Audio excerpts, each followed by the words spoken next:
ఈరోజు verb forms నేర్చుకుందాం. ఓకేనా? అంటే వర్బ్ అంటే ఏంటి? క్రియ, మనం చేసే పనులు అన్నమాట.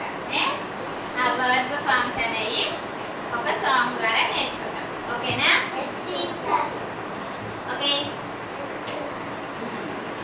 అరవడం అంటే క్రయింగ్,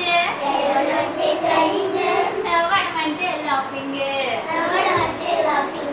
రాయడం అంటే రైటింగ్, చదవడం అంటే రీడింగ్, వినడం అంటే లిసనింగ్,